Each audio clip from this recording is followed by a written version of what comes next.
खूब लड़ी मर्दानी, वो तो झांसी वाली रानी थी। अच्छा ये बताओ, झांसी की रानी को अंग्रेजों ने जब घेर लिया तो अंग्रेजों को काटती हुई अपने लक्ष्य की ओर आगे बढ़ी थी कि नहीं? अंग्रेजों से लोहा लिया था कि नहीं झांसी की रानी ने? झांसी की रानी ने तो नहीं बोला अरे हमें कोई बचा लो, कोई बचा लो। नहीं, आपको बचाने कोई नहीं आएगा। ना समय से पुलिस आएगी, ना समय से तुम्हारा पिता आएगा, ना तुम्हारा भाई, ना ये जमाने के लोग तमाशा देखते रहेंगे। अभी मैंने सुना हमारे एक बेटी के ऊपर किसी ने पेट्रोल डाल के आग लगा दी, जल करके बेचारी भगवान के घर चली गई। कौन आया बचाने? अंकिता शायद उसका नाम था। कौन आया बचाने? ना परिवार आया, ना समाज आई, ना पुलिस आई। कौन आया? मर जाने के बाद सब आते हैं, समय पे कोई नहीं आया। इसलिए मैं कहता हूं कि आप जैसी बेटियों को अपनी रक्षा के लिए, जैसे माता दुर्गा ने तलवार ले रखी है दुष्टों के लिए, आप भी तलवार चलाना सीखिए, आप भी लाठी चलाना सीखिए, आप भी कराटे चलाना सीखिए और आप अपनी रक्षा कीजिए। ये सोचकर कोई नहीं आएगा तुम्हें बचाने। कल को भगवान ना करे तुम पर कोई मुसीबत आए तो तुम्हें अपने आप को बचाना पड़ेगा। अपनी रक्षा की तैयारी कर लो, ना आएगा कोई, ये सोच के चलो, कोई नहीं आएगा। ये मत सोच के चलो कि कोई आएगा। हमारे यहां समय पे कोई नहीं आता, कोई नहीं आता। भारत में समय पे कोई आता है? नहीं आता, इसलिए कोई नहीं आएगा। इसलिए आपके संग कल कोई अनहोनी ना हो जाए, आपके संग कोई दो कौड़ी का लड़का आपको गली में छेड़ने लगे। मैंने सुना कि भारत में 99% लड़कियां ऐसी हैं जिन लड़कियों को स्कूल जाने में, कोचिंग जाने में, बाजार जाने में शायद कोई लड़की बची हो जिसको किसी लड़के ने कभी ना कभी सताया ना हो, परेशान ना किया हो, छेड़ा ना हो। जो सामान्य अच्छे घर की लड़कियां, आप जितनी लड़कियां यहां बैठी हो, आप लोग भी कई बार बाजार जाने में, आप लोग भी कई बार स्कूल जाने में, कुछ लड़के लोग आपको कुछ भी आप पर कमेंट करते हैं, कुछ भी बोलते हैं, कुछ भी आपको बोल देते हैं। आप बोलती हो अरे अब ये तो क्या करेंगे, ये तो बोलती रहेंगे, आप चुपचाप मुंह नीचे करके चली जाती हो। हाँ या ना? ऐसा होता है कि नहीं आज के समाज में? लड़कियों को चौराहे पर दो कौड़ी के लड़के बैठ जाएंगे नालायक लोग, और वो लड़कियों को जाते आते कोई कमेंट्स करते रहेंगे, कुछ भी बोलता सुना रहा हूं। जब गुरु गोविंद सिंह जी का चरित्र सुनिए, उनके पास केवल 40 लोगों की सेना बची थी। उनकी सेना में कितने लोग बचे थे? 40, ओनली 40 लोग थे। और उस समय औरंगजेब की सेना में 10 लाख लोग थे, 1 मिलियन। 10 लाख लोग थे। 10 लाख लोग जब आए तो गुरु गोविंद सिंह जी से कहा उनके लोगों ने, चलो भाग चलते हैं, उनकी सेना बड़ी है, उनका पावर ज्यादा है, चलो भाग चलते हैं। औरंगजेब की सेना में 10 लाख लोग हैं। गुरु गोविंद सिंह जी ने कह दिया था तुम्हें भागना है तो भाग जाओ, मैं अकेला 10 लाख लोगों से लड़ूंगा। अरे भाग के मरने से अच्छा है लड़कर के मरो देश के लिए। 40 लोगों को रोका उन्होंने, समझाया, कन्वेंस किया, और उन 40 लोगों को इतना पावर दे दिया अपनी वाणी से कि उन 40 लोगों ने कहा मरना तो है ही, या जीत के मरो या हार के मरो, कोई ऑप्शन नहीं है। इतिहास उठाना जो मैं कह रहा हूं, इतिहास के पन्ने में मिल जाएगा। साहब उन 40 लोगों ने इतना बड़ा युद्ध किया, इतना विशाल युद्ध किया, इतनी मेहनत की उस युद्ध में, इतना दिमाग लगाया उस युद्ध में, इतनी ताकत लगाई उस युद्ध में कि 40 लोगों ने 10 लाख लोगों को खदेड़ दिया था। यह इतिहास के पन्नों में स्वर्ण अक्षरों से लिखा हुआ। 40 लोगों ने 10 लाख, भारत के 40, विदेशी 10 लाख, उनको हम 40 पर्याप्त हैं। हमारी जनसंख्या, लोग कहते हैं कि भारत में हिंदुओं की जनसंख्या कम है। अरे ये इतने जितने हो इतनी जाग जाओ तो पूरी दुनिया को चना चबा दोगे आप लोग। 40 10 लाख पे भारी है, लेकिन सो रहा है भारत का हिंदू। इतना सो रहा है कि तुम्हारे नगर, तुम्हारी गली, तुम्हारे मोहल्ले में वो कुछ लोग आते हैं और हिंदुओं का धर्म परिवर्तन करा के चले जाते हैं, तुम्हें पता ही नहीं लगता, तुम इतने सो रहे हो। सरकारें सो रही हैं, नागरिक सरकार सोई है तो प्रजा भी सोएगी। इतना धर्म परिवर्तन होता है। पूरे छत्तीसगढ़ में लाखों हिंदू, ना जाने कितने गांव हिंदुओं के ईसाई बन चुके हैं। धर्म परिवर्तन हो चुका है। कहां हैं आप लोग? कब जागोगे?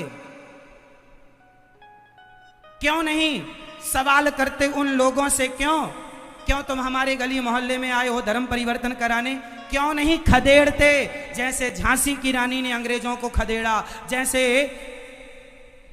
हमारे उन क्रांतिकारियों ने अंग्रेजों को खदेड़ दिया, जैसे मुगलों को हमारे महापुरुषों ने खदेड़ा।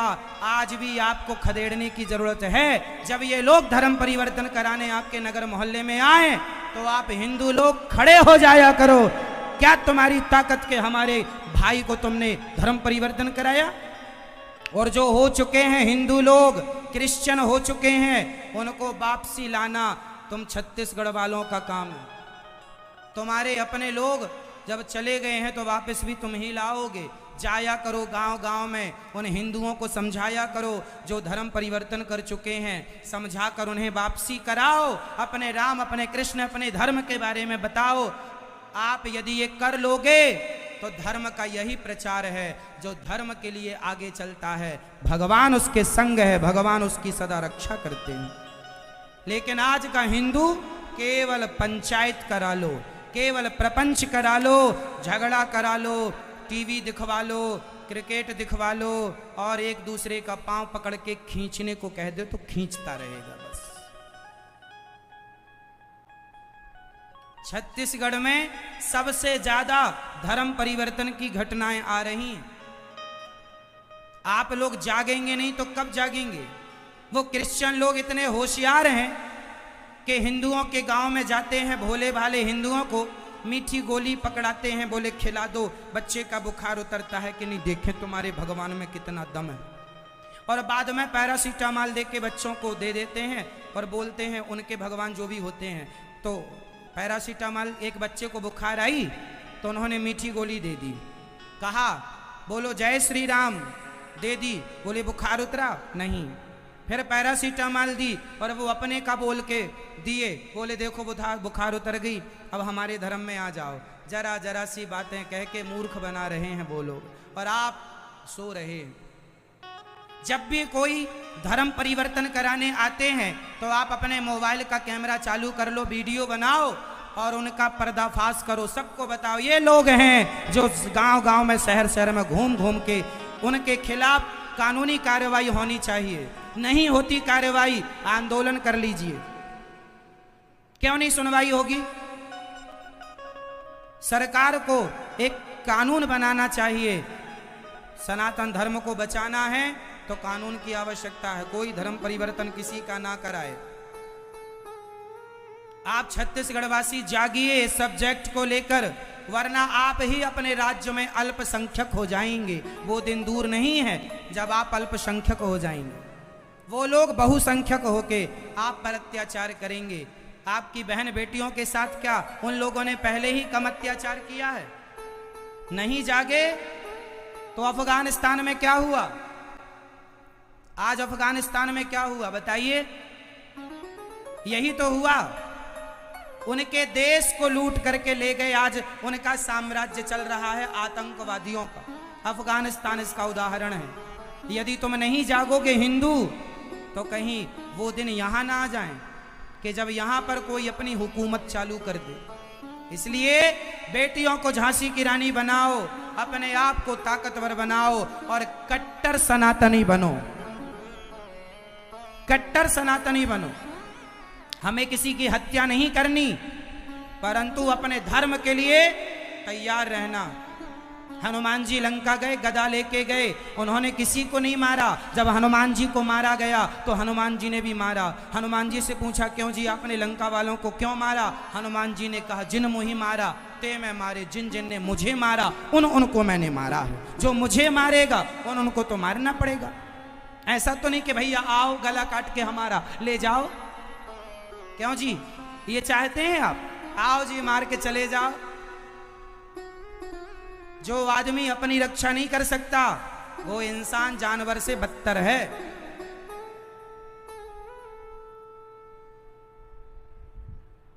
इसलिए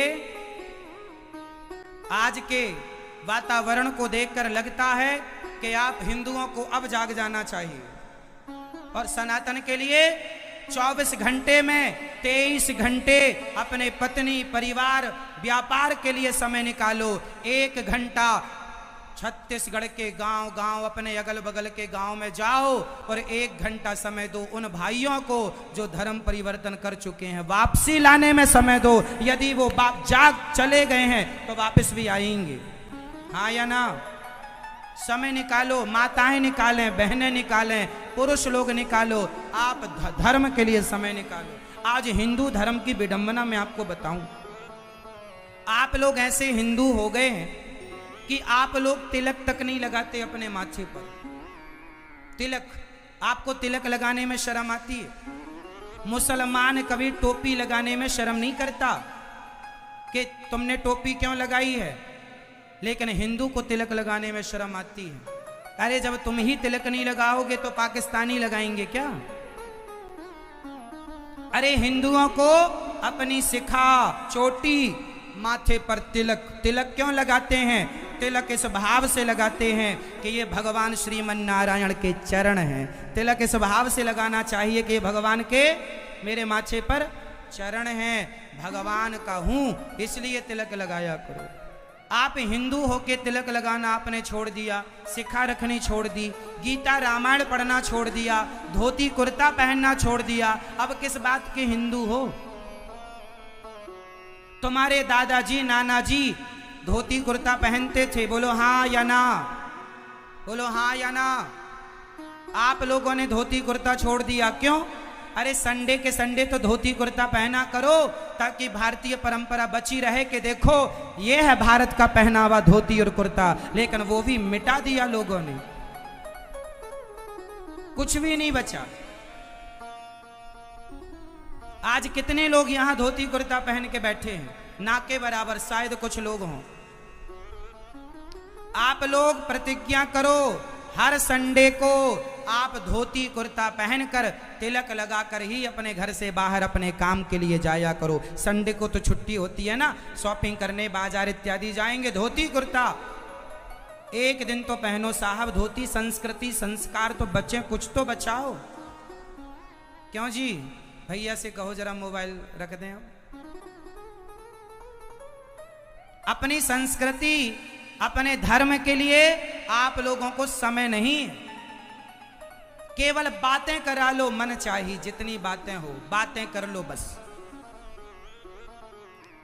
भारत की रक्षा आप और हम ही करेंगे। आप सोचो कि नेता करेंगे तो नेता तो बेच के खा जाएंगे, आप करोगे देश की रक्षा और सेवा। नेताओं के भरोसे ना रहना, आपको करना पड़ेगा। सामान्य जनमानस को अपने धर्म का प्रचार करना पड़ेगा। जाग जाओ तो कर लो, वरना लुट तो रहे ही हो। क्या घट रहा है? इसलिए आप हिंदुओं को एक दिन धोती कुर्ता कौन कौन पहनेगा संडे के संडे? हाथ उठा के बताओ, प्रतिज्ञा करो हम धोती कुर्ता पहना करेंगे एक दिन। नौजवान दोस्तों, भाइयों, आप भी पहना करो, हम पहनते हैं आपकी तरह। हम देखो भारतीयता को लेकर चल रहे हैं। बताइए कौन कौन धोती कुर्ता पहनेगा हफ्ते में एक दिन? उठाओ हाथ। कौन? देखो हाथ भी नहीं उठा रहे हैं, मतलब आप तैयार नहीं हैं अपनी संस्कृति को बचाने के लिए, आप जागरूक नहीं हैं। तो हम कितना चिल्लाएं, हम कितना समझाएं, जब आपको करना ही नहीं है तो हमारे कहने से होगा क्या?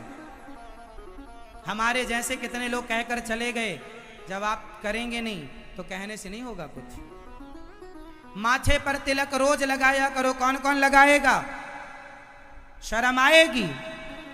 शर्म नहीं आनी चाहिए। हमारे देश के प्रधानमंत्री जी तिलक लगाते हैं। जब देश के प्रधानमंत्री जी तिलक लगाते हैं तो आम जनमानस को तो लगाना ही चाहिए। हमारे देश के प्रधानमंत्री जी तिलक लगाते हैं जब वो मंदिरों में जाते हैं, आपने देखा होगा।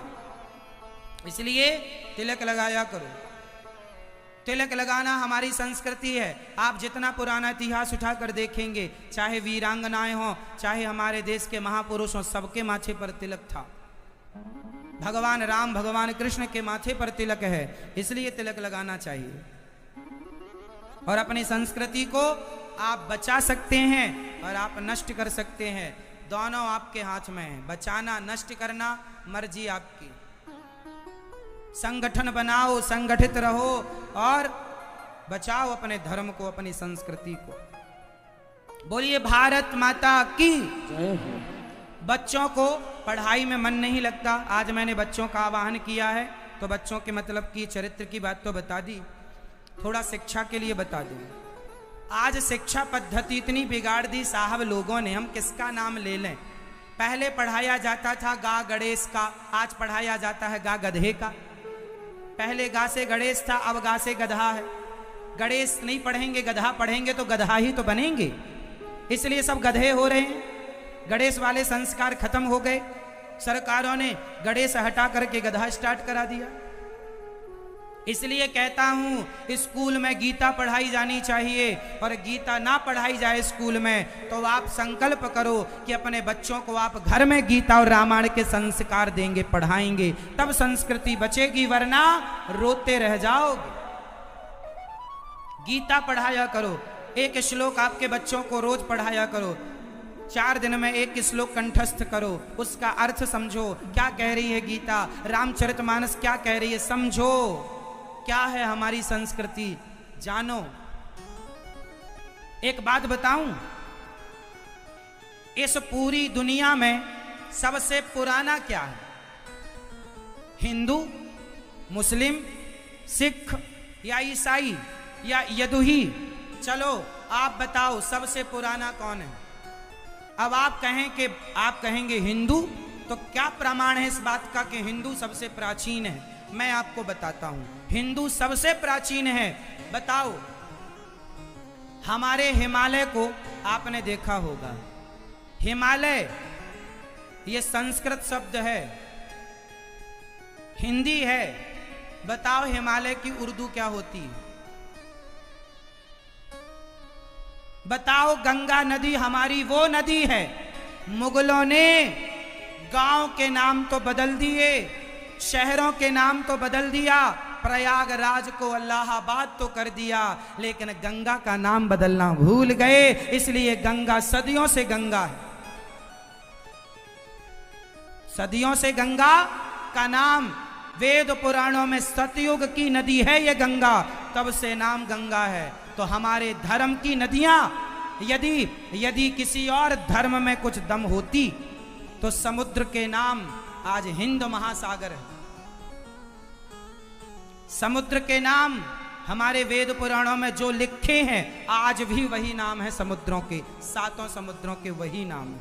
हिमालय का नाम वही है, गंगा का नाम, यमुना का नाम, सरस्वती, सरयू का नाम वही।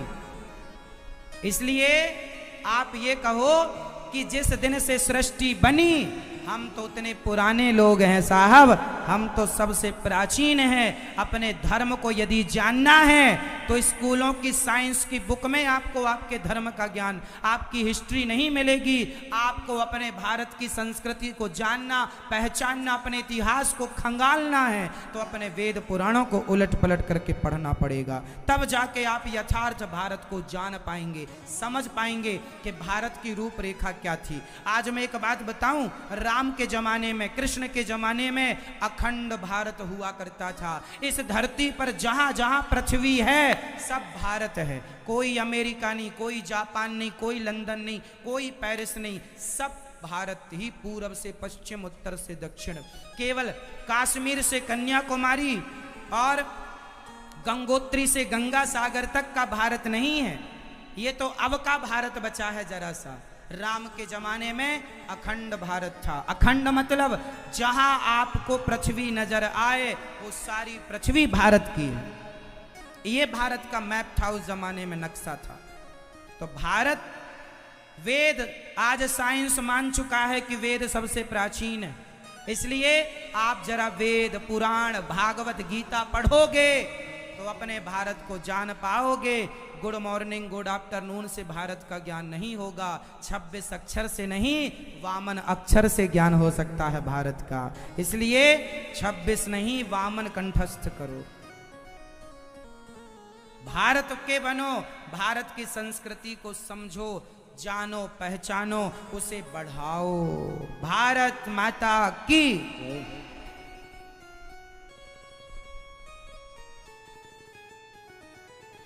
प्रिय भक्तों, भगवान आप बच्चों को अंकुरित अनाज खवाया करो। जो बच्चे अंकुरित अनाज खाते हैं, अंकुरित दाल, अंकुरित चने, अंकुरित मूंग की दाल, अंकुरित दालें, जो भी दालें हैं, सारी दालें, और ज़्यादा से ज़्यादा फल, ज़्यादा से ज़्यादा फल, ज़्यादा से ज़्यादा सलाद, ज़्यादा से ज़्यादा दालें, ज़्यादा से ज़्यादा सब्जियां आप यदि ये खाते हैं और शीर शासन करते हैं, सिर के बल खड़े होते हैं, सवेरे आधा घंटा योग, एक्सरसाइज इत्यादि करते हैं, कुछ आसन करते हैं, तो आप सदा के लिए निरोग भी रहेंगे और आपकी बुद्धि औरों की अपेक्षा बढ़ेगी, आपकी याददाश्त अच्छी रहेगी।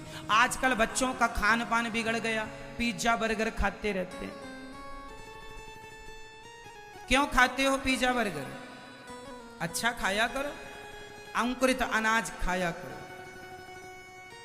अंकुरित अनाज क्या खाना है हमें?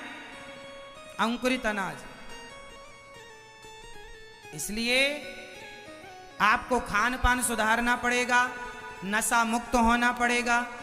माँ बाप ही गंदे रास्ते पर मांस खाएंगे, शराब पिएंगे, तो बच्चे उसी रास्ते पर जाएंगे। आपको ध्यान रखना चाहिए। भगवान श्री दूसरा विवाह जाम्बवती से करते हैं, तीसरा विवाह भगवान का सत्यभामा जी से, चौथा विवाह भगवान का यमुना जी से हुआ, पांचवा विवाह भगवान का मित्रविंदा से, छठवां विवाह सत्या से, सातवां लक्ष्मणा से, आठवां भद्रा से। भौमासुर नाम के एक राक्षस थे, उन्होंने 16,100 कन्याओं को बंदी बनाया। उन कन्याओं को भगवान ने आज़ाद किया उनके बंधन से। कहा देवियों अपने अपने घर को जाओ, और उनके जब घर भगवान ने उन्हें भेजा तो वो बोली अब हमें कोई स्वीकार नहीं करेगा, आप हमें स्वीकार कर लीजिए। तब भगवान उन कन्याओं को स्वीकार करते हैं। टोटल कन्याएं थी 16,100। सारी कन्याओं से विवाह कर लिया भगवान ने, और भगवान के विवाह हो गए 16,108। 16,108 विवाह हो गए। तो हमारे भगवान जी के 16,108 विवाह हो गए। कितने विवाह हुए? 16,108 विवाह। हमारे भगवान जी इतने विवाह करके भी प्रसन्न हैं, देखिए मुस्कुराते रहते हैं, और आप एक विवाह करके रोने लग जाते हैं। इसलिए गृहस्थी चलाना सीखो, फिर शादी करो। आजकल लोग शादी कर लेते हैं, गृहस्थी चलाना सीखते नहीं हैं। पहले शिक्षा लो, संस्कार पाओ, गुरुजनों के पास कथाएं सुनो, सीखो, फिर इसके बाद विवाह करना चाहिए। भगवान एक दिन रुक्मणी जी से वार्ता करते हैं। वाणासुर का उद्धार राजा नृग पर कृपा की भगवान ने। नृग गौदान करते थे, श्रेष्ठ राजा थे। आज भगवान ने उनका उद्धार किया, पौंड्रक का उद्धार किया। अच्छा बताइए, छत्तीसगढ़ में कितने भगवान रहते हैं? छत्तीसगढ़ में कितने भगवान हैं? बोलो मेरी माँ। छत्तीसगढ़ में भगवान कितने हैं? 1 2। कितने भगवान रहते हैं छत्तीसगढ़ में? कितने भैया बोलो? कितने? अनेक? एक। भगवान एक ही होते हैं, लेकिन आज हमारे भारत में कुछ लोगों ने एक बाबा जी के मंदिर बना के रख दिए। भगवान राम को मंदिर में नीचे बिठाते हैं, कृष्ण जी को नीचे और बाबा जी को ऊपर बिठाते हैं और कहते हैं बाबा बड़े चमत्कारी हैं। कहते हैं पानी से दिया जला लेते हैं। अरे पानी से दिया जलाने की टेक्निक तो जादूगर भी कर ले। भगवान कृष्ण ने एक उंगली से पहाड़ उठा लिया, क्या ये जादू नहीं था? इतना सा मुंह खोल के पूरा ब्रह्मांड दिखा दिया, ये जादू नहीं था? आज कुछ लोग एक बाबा जी को भगवान मान लेते हैं। आप लोगों से सावधान कर दूं आपको, भगवान एक ही है, कोई दूसरा भगवान नहीं हो सकता। कोई संत तो हो सकता है पर कोई भगवान नहीं हो सकता। क्यों जी? बताइए भगवान कौन है? उनका नाम बताओ, भगवान कौन है? क्या नाम है उनका? जोर से, भगवान का नाम क्या है? श्रीमन नारायण। भगवान को नारायण कहते हैं, उन्हीं को राम कहते हैं, उन्हीं को कृष्ण कहते हैं, उन्हीं को ब्रह्मा विष्णु और महेश कहते हैं। तो ये भगवान है। हमारी माँ दुर्गा है, हमारी माँ शारदा, काली, महाकाली, भद्रकाली इत्यादि जो देवियां, वो हमारी माँ है। राधा सीता हमारी माँ है। ये भगवान है हमारे। लेकिन आज कुछ लोग मनमाने भगवान को लॉन्च कर रहे हैं। मंदिर बना दिया, कह दिया ये भगवान है। बताओ, आपसे एक सवाल, आप समझ रहे हैं मैं किसकी बात कर रहा हूं? किसकी? जोर से। हाँ, ये सारे नहीं समझते आप लोग किसकी बात कर रहे हैं हम? चलो अब आप नहीं समझो तो नहीं समझो, हम क्या करें। एक बाबा, ऐसा नहीं होता हमारे हिंदुओं के साधु संतों का पहनावा ऐसा नहीं होता जैसे बाबा जी का पहनावा है, हाँ या ना? लेकिन हिंदू अपना भगवान बनाए बिठाए, जो हिंदू तक नहीं थे उसे भगवान कह दिया आप लोगों ने। इससे बड़ी मूर्खता क्या हो सकती है हिंदुओं की? और कितना गिरोगे? क्या हो गया है मेरे सनातन धर्म को? पता नहीं किसकी नजर लग गई है। एक अखंड भारत आज पंथ समाज के टुकड़े टुकड़े में बटा हुआ है। जब कोई मर जाता है तो किसका नाम बोला जाता है? बताइए आपके छत्तीसगढ़ में, जोर से। राम नाम ही सत्य है, राम ही सत्य है साहब, दूसरा सत्य नहीं हो सकता। एक ही सत्य है, केवल राम, केवल भगवान श्रीमन नारायण। इसलिए कोई बाबा भगवान नहीं हो सकता। साधु संत के रूप में हम प्रणाम कर सकते हैं, भगवान के रूप में स्वीकार नहीं कर सकते। समझ में आ रही है बातें? आप लोग तो चक्कर में पड़ी रहती हो माताएं, फोटो ले आके लगा लिया, लो। मूर्खता की हद होती है। कौआ कान ले गया तो कौए के पीछे दौड़ पड़े। देख तो लो कि कान वान है कि सही ले गया। हाँ, भगवान ने पौंड्रक काशीराज द्विविद का उद्धार किया। जरासंध को भगवान ने भीम भैया से युद्ध में पराजित कराया। जरासंध का भगवान ने उद्धार कराया।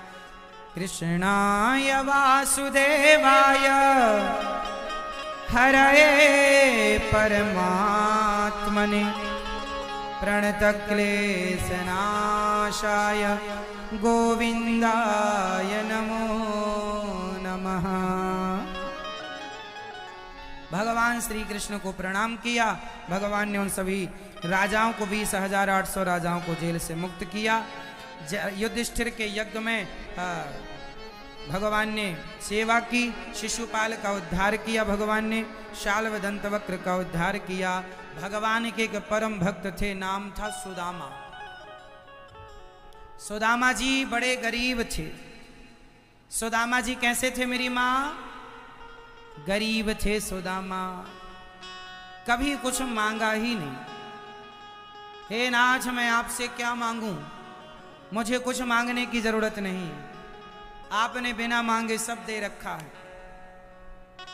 कुछ नहीं मांगा, फटे पुराने कपड़े पहन के केवल कृष्ण कृष्ण का जाप करते हैं। कोई चाहत नहीं है, अभिमान नहीं है, कुछ भी नहीं। सुदामा जी कृष्णस्यासीत् सखा कश्चित् ब्राह्मणो ब्रह्मवित्तमः विरक्त इंद्रियार्थेषु प्रशांतात्मा जितेन्द्रिय। अभिमान त्याग कर सुदामा जी भगवान का चिंतन करते हैं। आप भी केवल भगवान की शरण में रहा करो, काम खूब करो, पैसा खूब कमाओ, पर अपने आप को भगवान के श्री चरणों में समर्पित रखेंगे। कैसे रखेंगे? समर्पित रखेंगे, अपने आप को भगवान के श्री चरणों में समर्पित कर देंगे। सुदामा जी ऐसे ही थे। आज अपने मित्र से मिलने के लिए चले हैं। 4 मुट्ठी चावल उनकी पत्नी बांध कर देती है। 4 मुट्ठी चावल लेकर सुदामा जी चल रहे हैं। सुदामा की औकात ही क्या थी देने की, हैसियत ही क्या थी। जैसे सुदामा की हैसियत क्या थी, ऐसी हमारी भी हैसियत क्या है। हमारी भी हैसियत क्या है, क्या दे सकते हैं भगवान को। 4 मुट्ठी चावल लेकर सुदामा जी जब चले तो 4 मुट्ठी चावल के बदले भगवान ने सुदामा को क्या दिया? 2 लोकों का स्वामी बनाया। भगवान जरा सा लेते हैं और लेकर इतना सारा दे देते हैं। इसलिए कहता हूं, जो देता है उसी को ईश्वर भी देता है। आप देंगे तो आपको मिलेगा, आप नहीं देंगे आपको नहीं मिलेगा। इसलिए देना सीखिए। जो देता है ईश्वर उसे खूब देते हैं। सुदामा ने चावल दिया कि नहीं? इसलिए कहता हूं भक्तों, गौरी गोपाल वृद्धाश्रम में मेरी वृद्ध माओं की सेवा चल रही है। हजारों लोगों के लिए अन्न क्षेत्र चल रहा है वृंदावन में। आप आइएगा, दर्शन कीजिएगा। आज हमारे बीच में राम विचार श्री नेताम जी पूर्व गृह मंत्री आए हैं, जो पूर्व सांसद राज्यसभा के। एक बार सुंदर करतल ध्वनि के संग श्री सांसद जी का स्वागत करें। पूर्व गृह मंत्री हैं आप। बिराजिए बिराजिए बिराजिए, खुश रहिए, भगवान सुखी रखें आपको। समय निकाल कर आप आए हैं, बिराजिए। भगवान एक बार श्री कृष्ण अर्जुन के संग जा रहे थे। सुनिएगा, एक छोटी सी कथा सुनाऊंगा आपके लिए। अर्जुन और भगवान कृष्ण दोनों जा रहे थे। एक भिखारी आ गया। उस भिखारी ने अर्जुन से कहा, अर्जुन हमें कुछ दे दो खाने को। कुछ भी नहीं है। अर्जुन ने कहा ठीक है। ये वहां एक सुंदर मणि थी अर्जुन के पास, वो मणि उस भिखारी को देते हैं। वो मणि लेकर के भिखारी जाता है। वो पानी पीने के लिए एक सरोवर में भिखारी गया तो उसकी मणि उस सरोवर में गिर गई। अब भिखारी दूसरी बार अर्जुन के पास गया, कुछ दे दो दे दो दे दो। अर्जुन ने कहा मणि दी, बोले गिर गई पानी में। सही गिर गई उसकी मणि। अब सोने से भरी एक पोटली अर्जुन ने, ढेर सारा सोना, भिखारी को पकड़ाया। भिखारी ने सोचा अब तो मेरी गरीबी मिट जाएगी, मैं ये करूंगा वो करूंगा ये करूंगा, मेरी गरीबी मेरी दरिद्रता मिट जाएगी। ये सब सोच ही रहा था भिखारी कि अब पीछे से चोर आए, पोटली छीन कर भाग गए। भिखारी तो भिखारी का भिखारी ही रहा। तीसरी बार अर्जुन के पास गया, अर्जुन मेरा कष्ट दूर करो, मुझे आपने मणि दी गिर गई, सोना दिया चोर ले गए। अर्जुन बोले अब तेरे भाग्य की गरीबी जा नहीं सकती, तू गरीब ही रहेगा। तब भगवान श्री कृष्ण बोले, इस कहानी को ध्यान से सुनिएगा, अर्थ जब समझेंगे तो आनंद आएगा। अर्जुन से भगवान ने कहा कि इसके भाग्य में कोई गरीबी नहीं। तो अर्जुन ने कहा कि गरीबी नहीं है तो मैंने धन दिया तो टिका क्यों नहीं, चला क्यों गया? भगवान ने कहा देख लो। तब भगवान ने उसे कुछ पैसे दिए, कुछ पैसे। भिखारी कुछ पैसे लेकर चला, सोचा इस पैसे से तो कुछ भी नहीं होगा। तो एक मछुआरा एक मछली को लेकर आ रहा था, उसके जाल में मछली बड़ी तड़प रही थी। इसे दया आई और इसने कहा मछुआरे ये मछली तू छोड़ दे, ये पैसे ले ले। मछुआरे को भी लगा एक मछली के कुछ पैसे मिल रहे हैं, ठीक है। तो भिखारी के कमंडल में उसने मछली छोड़ दी और मछुआरा चला गया। अब भिखारी को लगा मैं मछली का क्या करूंगा, चलो सरोवर में छोड़ देता हूं। तो वो मछली लेकर चला के उस मछली के अंदर उसकी वही मणि को मछली ने खाद्य पदार्थ मान के खा लिया, उसके गले में फंस गई। अब कमंडल में आई तो उसके कमंडल में मणि वापस गिर गई। चिल्लाया भिखारी मिल गई, मिल गई। जब चिल्लाया तो चोर वहीं छिपे थे। चोरों को लगता है हमारी खबर इसको मिल गई, तो डर के कारण चोर सारा धन ला के देते हैं, भैया राजा को ना बताना नहीं तो दंड मिलेगा। उसका धन वापस आ गया, उसकी मणि वापस आ गई। अर्जुन देखकर दंग रह गए जब उन्होंने ये पूरा घटनाक्रम देखा।